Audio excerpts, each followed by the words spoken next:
India एक मुल्क जहाँ की ज़मीन ने अनेक कहानियाँ देखी हैं। यहाँ की बीजों में मिट्टी के साथ कुछ और भी है, पावर, ग्रीड, दुश्मनी और गद्दी का जुनून। मुंबई के शहर की चमक के पीछे एक ऐसा अंधेरा है जो कभी रोशनी में नहीं आता। ये है अंडरवर्ल्ड, एक अलग दुनिया जो खूनी लड़ाई, डर और पैसे के जोर पर चलती है। यहाँ पर नए चेहरे उभर रहे हैं और पुराने अभी भी कहीं ना कहीं से दुनिया को चला रहे हैं। दाऊद इब्राहिम, जिसने एक दौर को अपने नाम से डराया, और नए खिलाड़ी जैसे लॉरेंस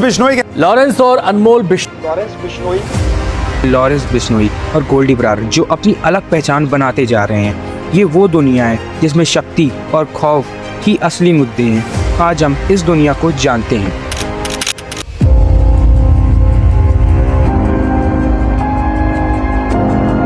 इंडिया अंडरवर्ल्ड की कहानी शुरू होती है दाऊद इब्राहिम के नाम से, एक ऐसा इंसान जो मुंबई के बाजारों और गलियों से उठकर दुनिया भर में अपना नाम बनाता है। दाऊद इब्राहिम जो एक छोटे मोटे स्मगलर से डी कंपनी का किंग बन गया, अब सिर्फ मुंबई का नहीं बल्कि दुबई और पाकिस्तान तक के लोगों के लिए डर का दूसरा नाम बन चुका है। दाऊद का राइज कोई आम कहानी नहीं थी। उसने सिर्फ पैसे कमाने के लिए क्राइम नहीं किया, उसने अपना एक एम्पायर बनाया जो ड्रग्स, आर्म्स और एग्जॉशन में पूरे वर्ल्ड में फैला हुआ था। जब मुंबई में 1993 का ब्लास्ट हुआ तब दाऊद का नाम हर जगह गूंज गया। ये वो वक्त था जब अंडरवर्ल्ड का डर सिर्फ मुंबई तक ही नहीं बल्कि पूरे देश में फैल चुका था। इंडिया छोड़ने के बाद दाऊद ने दुबई और कराची में अपना एक नया एम्पायर बनाया, जहां से उसके आदमी इंडिया के ऑपरेशन चला रहे हैं। दाऊद का बिजनेस सिर्फ क्रिमिनल एक्टिविटीज़ तक सीमित नहीं बल्कि इंटरनेशनल इन्वेस्टमेंट, रियल एस्टेट और बॉलीवुड तक फैल गया था। उसके दोस्तों और आपसी लोगों के लिए दाऊद अब सिर्फ एक गैंगस्टर नहीं बल्कि एक बिजनेस मोगल बन चुका था। लेकिन अब दाऊद का कोई अता पता नहीं है। वो कहाँ है, जिंदा है कि नहीं, इसकी हमें कोई खबर नहीं है। लेकिन अब एक नए दौर का आगाज़ हो रहा था। राजस्थान के लॉरेंस बिश्नोई का नाम आजकल हेडलाइंस में है। ये इंसान अपने गैंग और उनके बदले की भावना के साथ नॉर्थ इंडिया में एक नया डर का असर बना रहा है। बिश्नोई के नाम के साथ ब्रूटल किलिंग्स और धमकियां भी जुड़ी हैं। बिश्नोई और उसकी गैंग की बात करें तो ये लोग अपने क्राइम को छुपाने के लिए रिलीजन को अपना सहारा बना रहे हैं। बिश्नोई का गैंग अपने नए तरीके से पूरे नॉर्थ इंडिया में डर का इन्फ्लुएंस बढ़ा रहा है। वो सिर्फ गैंग नहीं बल्कि एक बिलीफ सिस्टम बन चुका है। आजकल वो यूथ को काफ़ी ज़्यादा इन्फ्लुएंस कर रहा है। इवन मीडिया भी उनकी बुराइयों को छुपाने की कोशिश कर रही है। उसके नए रिक्रूट्स जो कि ज़्यादातर 18 से 24 साल के उम्र के हैं, जो बिना कुछ सोचे समझे उसके हुक्म पर चलते हैं, वे इन सबको एक समाज सेवक मानते हैं। वे लॉरेंस बिश्नोई को एक गैंगस्टर न मान के धर्म का रक्षक और पशु सेवक भी मानते हैं। आप मुझे ये बताइए कि लॉरेंस ने आज तक समाज सुधारने के लिए क्या किया है? उसने वाइल्ड लाइफ बचाने के लिए क्या किया है? वो सिर्फ एक क्रिमिनल है। उसे आइडलाइज ना कीजिए। इवन आज के लोग तो उसे भगत सिंह से भी कंपेयर करते हैं, तो ये सब आप मत कीजिए। उसे आइडलाइज ना करिए। अगर आपको आइडलाइज ही करना है तो अनिल बिश्नोई को कीजिए, जिन्होंने वाइल्ड लाइफ बचाने के लिए बहुत काम किया है। अब कहानी में आगे बढ़ते हैं। लॉरेंस बिश्नोई का नाम तब नेशनल हेडलाइंस में आया जब उसने बॉलीवुड सुपरस्टार सलमान खान को खुलेआम और मशहूर पंजाबी सिंगर सिद्धू मूसेवाला की गोली मारकर हत्या कर दी गई है।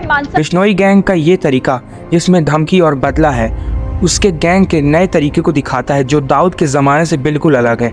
आज लॉरेंस के गैंग के नए लोगों में एक सेंस ऑफ लॉयल्टी है। लॉरेंस बिश्नोई जो अपने आप को वाइल्ड लाइफ सेवर बताता है, उसने आज तक कितने हिरण बचाए हैं? जवाब है एक भी नहीं। वो सिर्फ एक क्रिमिनल है जिसके खिलाफ 84 मुकदमे चल रहे हैं। ये कोई भगत सिंह नहीं बल्कि दाऊद 2.0 है। बिश्नोई गैंग का आखिरी चेहरा सिर्फ लॉरेंस तक सीमित नहीं। गोल्डी बरार एक पावरफुल गैंगस्टर जो कनाडा में बैठ के अपने काम को चला रहा है, बिश्नोई के साथ मिलकर नए अंडरवर्ल्ड के एक ग्लोबल एक्सपेक्ट को लाया है। गोल्डी और लॉरेंस का पार्टनरशिप ना सिर्फ इंडिया में बल्कि कनाडा और यूरोप में भी अंडरवर्ल्ड के नए नेटवर्क को बढ़ा रहा है। गोल्डी बरार और बिश्नोई गैंग ने अंडरवर्ल्ड के ट्रेडिशनल ऑपरेशन को साइबर क्राइम और ऑनलाइन नेटवर्क तक एक्सटेंड कर दिया। हैकिंग, इलीगल बेटिंग और इंटरनेशनल ड्रग ट्रेड में ये लोग अपना एक नया एम्पायर एस्टैब्लिश कर रहे हैं। आज का अंडरवर्ल्ड सिर्फ फिजिकल वायलेंस से नहीं बल्कि डिजिटल टैक्टिक्स से भी ऑपरेट हो रहा है। आजकल बिश्नोई गैंग के कई केसेस सामने आ रहे हैं, जिनमें से हाल ही में एक बड़ा नाम है बाबा सिद्दीकी का मर्डर, जो कि बिश्नोई गैंग ने करवाया, और कई धमकियाँ जो उन्होंने बड़े बड़े सुपरस्टार्स को दी हैं। लेकिन इंडिया की लॉ इन्फोर्समेंट भी इन नए गैंगस्टर और उनके नए नेटवर्क्स के लिए तैयार है, चाहे वो टाइम हो दाऊद का या बिश्नोई और बरार। पुलिस और सिक्योरिटी एजेंसीज नए टैक्टिक्स और टेक्नोलॉजी का यूज़ करके इन पर कड़ी से कड़ी नज़र रखती है। लॉरेंस बिश्नोई और गोल्डी बरार जैसे लोग नए तरीके अपनाते हैं और इंटरनेशनल लिंक बनाते हैं, लेकिन हमारी नेशनल एजेंसीज भी टेक्नोलॉजी और इंटेलिजेंस का यूज़ करके इन पर हमेशा नज़र रखती है। ये एक चूहे बिल्ली का खेल है जिसमें हम कभी पीछे नहीं रहेंगे।